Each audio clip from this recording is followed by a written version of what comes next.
Hello guys, हमारे channel पर आपका पुनः हार्दिक स्वागत है। इस वीडियो के अंतर्गत हम आपको pre board examination 2021 class 12th के मैथमेटिक्स सब्जेक्ट क्वेश्चन पेपर को सॉल्व कर दिखा रहे हैं।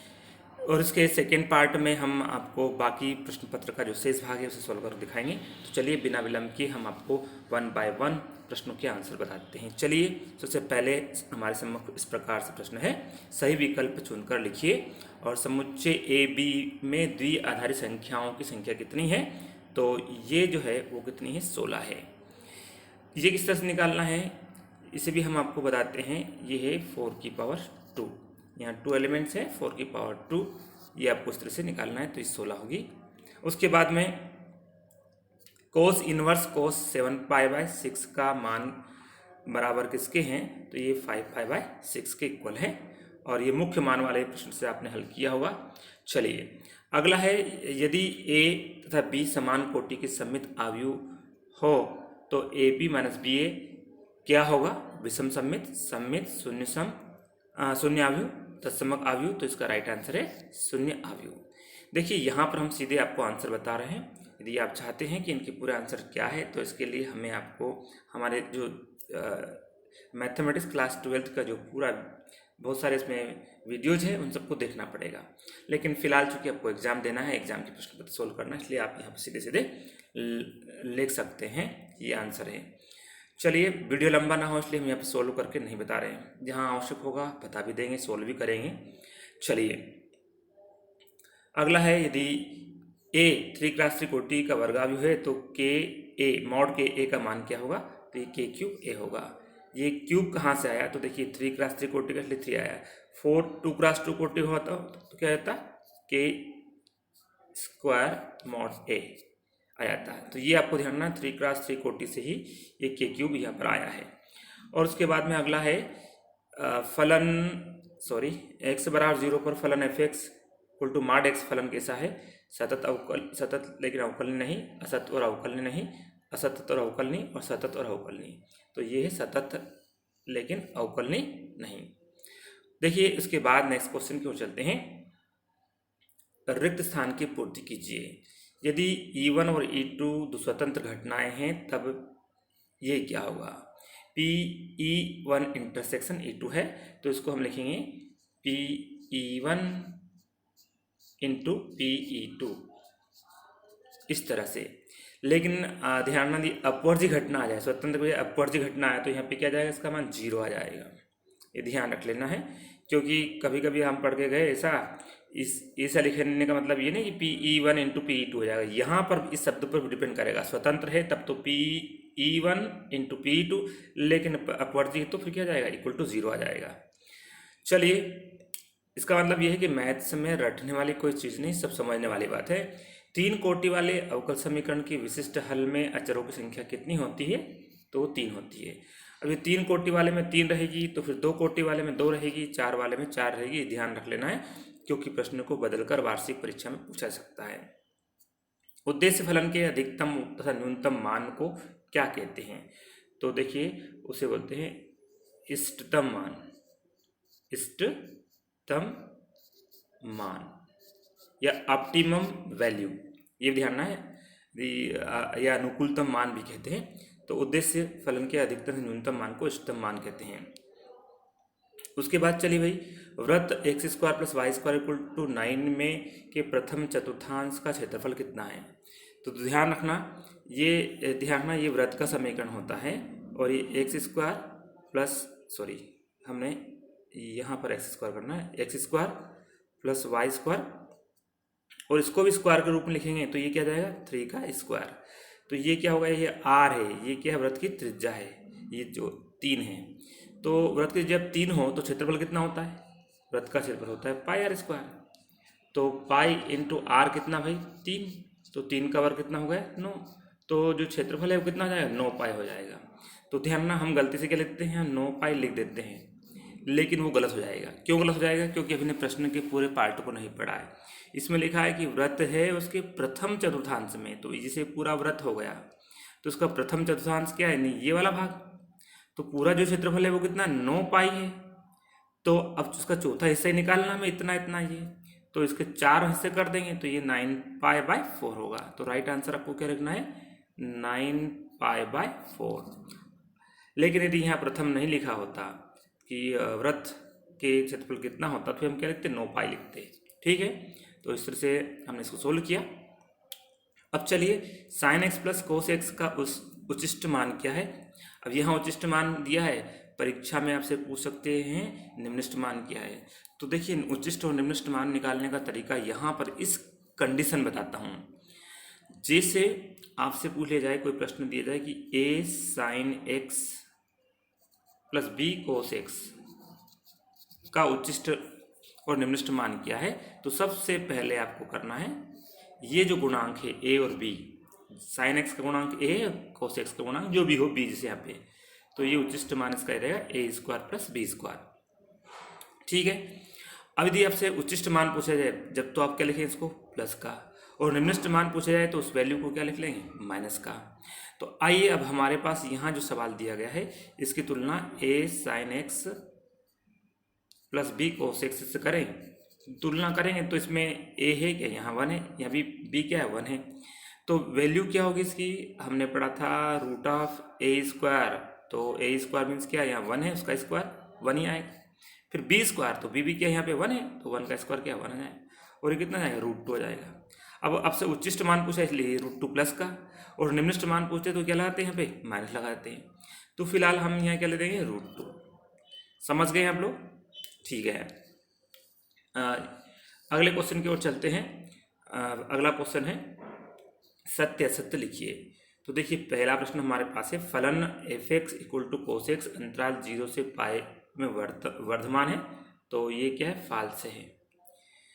ये आप देख सकते हैं 0 से π तक की वैल्यू यदि आप देखेंगे 0, 30, 45, 60, 90 के लिए यदि मान देखेंगे, इस तरह से हम किसका मान देखेंगे, कोस का। तो यहाँ पे 1 है, फिर इधर धीरे धीरे क्या मान कम होता है, 30 की ओर जाएंगे, 45, 60 और 90 पे मान क्या हो जाता है, कोस का 0। तो जैसे x का मान बढ़ता है, x मतलब देखो कोस x, ये देख रहे हैं कोस x में x का मान यदि ये बढ़ेगा आगे, इधर देखो 0 से 30, 45, 60 होगा, तो जो कोस x की वैल्यू है वो घटती जाएगी, क्योंकि कोस 0 के लिए 1, तो ये कैसे हास मान है। तो आप समझ पा रहे हैं कि किस तरह से हास मान है, ये हमने आपको बता दिया, अंतराल 0 से π में ये कैसा हास मान है। तो यह लिखा वर्धमान, इसलिए क्या हो जाएगा, असत्य हो जाएगा, यानी कि फाल्स हो जाएगा।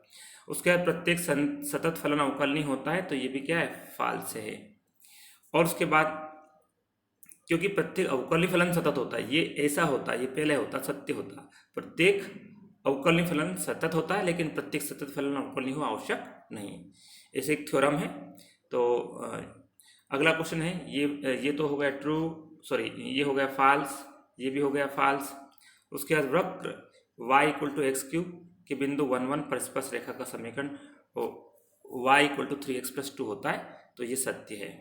अब ये सत्य कैसे है, देखिए फटाफट दिखा देता हूँ, जल्दी से देखेंगे। आपको क्या करना है मैं पूरा सॉल्व करके नहीं बताता हूँ। 1, 1 से होकर जाने वाली स्पर्श रेखा का समीकरण कैसे निकालेंगे, y - 1 m x - x1, ये 1, ये वाला 1 तो यहाँ आया है, सुन लीजिए, y के साथ y वाला और x साथ x में से 1 हो जाएगा, ये इस तरह से।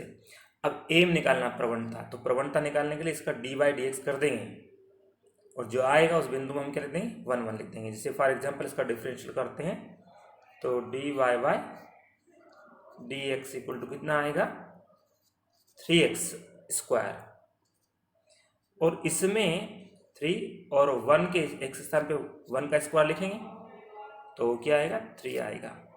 अब ये किसकी वैल्यू आई है, ये वास्तव में dy/dx होता क्या है, ये m ही होता है, तो m बराबर dy/dx, और dy/dx की वैल्यू कितनी निकल के आ रही है, 3 आ रही है। तो यहाँ पर ये पूरा रहेगा, इसमें m के स्थान पे क्या लिखेंगे, 3 लिखेंगे। तो चलो मैं दिखा देता हूँ, ये हो गया y - 1, चलिए मैं थोड़ा सा क्लियर दिखता हूँ, यहाँ पर y - 1, फिर m आया था जिसकी वैल्यू हमारे पास 3 आई, x - 1, इसको सोल्व यदि करें हम, तो ये y - 1, 3x - 3, और इसको सोल्व करें हम तो y को सेपरेट करें, क्योंकि इस आंसर में y को सेपरेट करना है। तो देखिए हम यहाँ y को सेपरेट कर देते हैं, y equal to 3x minus 3+1। तो भाई ये क्या हो जाएगा, y equal to 3x minus 2 हो जाएगा, y equal to 3x minus 2, जबकि यहाँ क्या है +2। एक बार फिर से ज़रा चेक कर लेते हैं एक बार। हमारा फार्मूला होता है y माइनस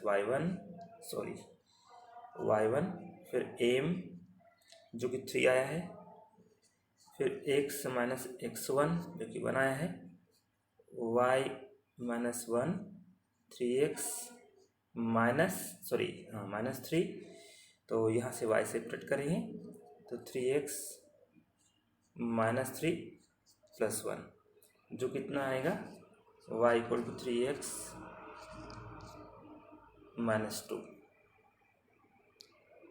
तो इस तरह से हमें जो रेखा का समीकरण प्राप्त हुआ है वो आया है y equal to 3x minus 2, जो कि यहाँ दिया 3x+2, इसलिए ये क्या है असत्य है। तो ये भी क्या हो गया असत्य, ये भी असत्य और ये भी असत्य।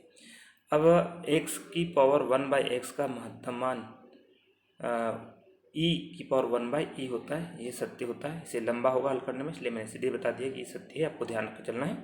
उसके बाद में अगला क्वेश्चन हमारा आता है, चलिए अगला क्वेश्चन आता है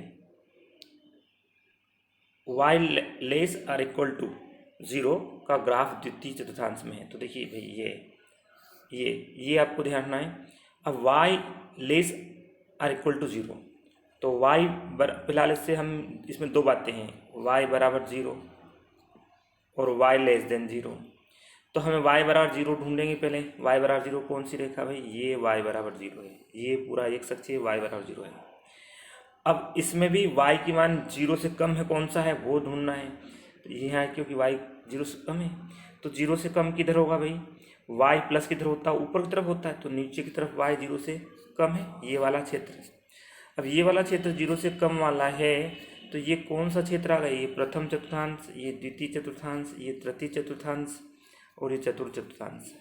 तो देखिए तृतीय और चतुर्थ चतुर्थांश आएगा, जबकि यहाँ क्या लिखा है द्वितीय और तृतीय लिखा है। तो हमारा ये आंसर क्या हो जाएगा, यहाँ पे ये भी असत्य हो जाएगा। तो इसमें 4 क्या है फाल्स है, ये फाल्स है, ये फाल्स है, ये फाल्स है, ये फाल्स है, ये एकमात्र ट्रू है। चलिए अगले प्रश्न की ओर चलते हैं, जो सही जोड़ी पर आधारित है। तो यहाँ पर इंटीग्रेशन ऑफ 10x क्या होता है, फार्मूला आपको याद होना चाहिए, ये होता है sec x log sec x, और इंटीग्रेशन ऑफ cot x क्या होता है log sin x। और उसके बाद में चलो मैं निशान सीधे सीधे बताता हूँ ताकि आपको यहाँ दिक्कत नहीं हो, मैं निशान भी लगा दूँगी इसके साथ, ये हो गया, और cot x का क्या हो गया log sin x हो गया। और sec x integration of sec x, तो ये क्या हो जाएगा log of sec x plus 10x, और integration of 1/x² minus x², ये a² ये वाला होगा 1/2a log x minus a/x plus a का मॉड प्लस c। और अगला है इंटीग्रेशन ऑफ 1/1 प्लस x², इसका होगा c वाला 1/a tan इनवर्स x/a। चलिए अगले क्वेश्चन की ओर चलते हैं, जहाँ पर लिखा गया है समुच्चय, ध्यान दीजिए पहले प्रश्न क्या है, इसमें लिखा गया है एक शब्द एक वाक्य में उत्तर दीजिए। समुच्चय a बराबर 1 2 3 से स्वयं तक सभी एक एक की फलन की संख्या कितनी होगी। इसका मतलब a से a में ही कितने एक एक की फलन होंगे। तो देखिए इसके लिए a से a में पूछा जाए तो ये जितने भी एलिमेंट हैं 3 हैं तो फैक्टोरियल 3 लिख देंगे, और फैक्टोरियल 3 कितना हो जाएगा 6 हो जाता है। यदि इसमें 2 एलिमेंट होते तो फैक्टोरियल 2 लिख देते हैं। यहाँ पे 1 2 3 4 होते तो फैक्टोरियल क्या लिख देते हैं 4 लिख देते हैं। फिलहाल 3 अवयव है तो फैक्टोरियल 3 मतलब 6 अवयव रहेंगे। उसके बाद m के किस मान के लिए रेखा y बराबर mx प्लस 1 और y² इक्वल टू 4x की एक स्पर्श रेखा होगी। तो ये पूरा सोल्व करेंगे तो ये आएगा m इक्वल टू 1 के लिए। और उसके बाद में यहाँ पर इसे यदि आप इंटीग्रेशन करेंगे तो ये होगा, इसका इंटीग्रेशन होता है tan इनवर्स x और 1 to √3 हो जाएगा। इसको जब सोल्व करेंगे तो आपके इसमें आएगा π/12। तो इसका आंसर क्या हो जाएगा, π/12। और उसके बाद देखिए इसको सोल्व करेंगे तो इसमें x³ को क्या मान लेंगे आप, t मानेंगे, और उसको सोल्व करेंगे तो आपका आंसर आएगा 1/3 e⁻x³। ये उसका आंसर रहेगा। उसके बाद चलिए, यदि पासों का एक जोड़ा उछला जाता है तो प्रत्येक पासे पर सम अभाज्य संख्या प्राप्त की प्रायिकता ज्ञात कीजिए। तो देखिए पांसे के एक जोड़े को उछालने पर कुल कितनी घटना हो सकती है। पांसे का एक जोड़ा, तो एक पासा फिर दूसरा पासा, एक पे 6 घटना, एक पे 6 घटना, तो कुल कितनी घटना हो सकती है, 6 × 6, एक साथ उछालने पर 36 घटनाएं हो सकती है। और 36 में से सम और अभाज्य, तो पहली अभाज्य संख्या कौन सी होती है, 2 होती है। एक अभाज्य नहीं होती, 2 पहली अभाज्य संख्या होती है और सम भी है। तो पहले पे भी 2 आए और दूसरे पे भी 2 आए, तो 36 घटना में दोनों पासों पर 2-2 आने वाली घटना, एक लौती घटना 2-2 है 36 घटनाओं में से, इसलिए इसकी प्रायिकता क्या रहेगी, 1/36 रहेगी। तो इस तरह से हमने देखा कि हमने इन 5 प्रश्नों को सोल्व किया है और आपको बताया कि इसका राइट आंसर क्या है। बाकी की जो पार्ट है उसमें हम बाकी प्रश्नों को सोल्व करके दिखाएंगे। हमारे इस वीडियो को देखने के लिए बहुत बहुत धन्यवाद साथियों। जय हिंद, जय भारत।